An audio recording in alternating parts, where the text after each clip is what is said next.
Hey, what's up, y'all? Xeno Martinez here, coming at you with another video. Period. Now, for today's video, we may be potentially starting a new series called Blame It on My Subs, where basically I try out builds that you recommend and see if they're for bots or not.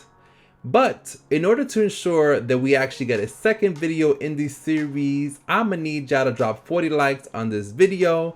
So if you haven't already liked and subscribed, please do so at this time.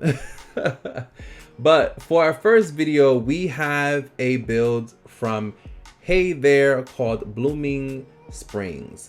Now, Hey There has been a subscriber to the channel for quite some time and recommended this build while I was on stream. Now, admittedly, I was hesitant to run the build just because I was running with my Kage. And if y'all seen the last video, you already know I wasn't trying to get roasted. So it was a little like, I don't know about this. You know what I mean? But surprisingly, it was a good build. I really enjoyed it. And it really gave me the opportunity to be both a defensive and offensive healer. But when it comes to whether or not this is a bot build, I would definitely say that it's something that you can use against low to mid tier players. But when it comes to comp or even tryhards, I probably would run a different build. So what is the actual build? For ninjutsus, we're using Water Pillar, Cherry Blossom, and Long Distance Healing. Now, if you don't have Tsunade's DLC, that's fine. My recommendation then is to use Mitotic Regeneration because it also heals your teammates from across the map. And if someone recently has fallen in battle, it will revive them once you pop the ult. In addition to that, something to really consider with this build is the Cherry Blossom Clash. And the reason for that is because the jutsu itself actually boosts your healing.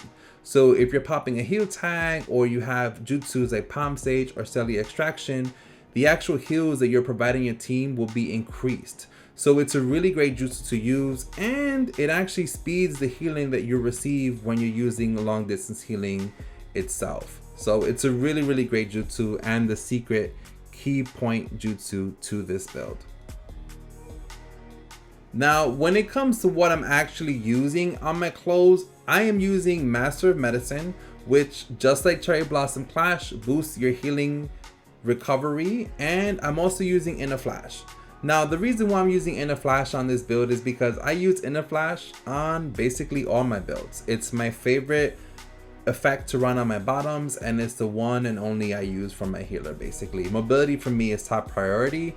But if you wanted to run increased Ninja Tool cooldown, that's something that I definitely would recommend as well, because it would be really effective when using the heal tag, which is basically the only healing that you have on this build besides your secret technique.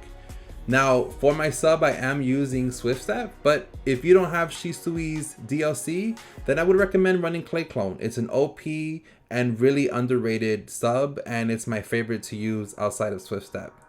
And for my weapon, I'm using the Sakura Staff, but if you have the Japanese umbrella, it's basically the same weapon. So prior to us getting into gameplay, I wanted to once again definitely say that this is a build that I would recommend. It's a lot of fun to use, and I was once again pleasantly surprised. I really didn't think I was going to enjoy it as much as I did, but it was a lot of fun. Cherry Blossom Clash is a great jutsu, and it's really OP and definitely underrated, and something that I think the healers need to be running a lot more of. So with that being said, let's check out some gameplay.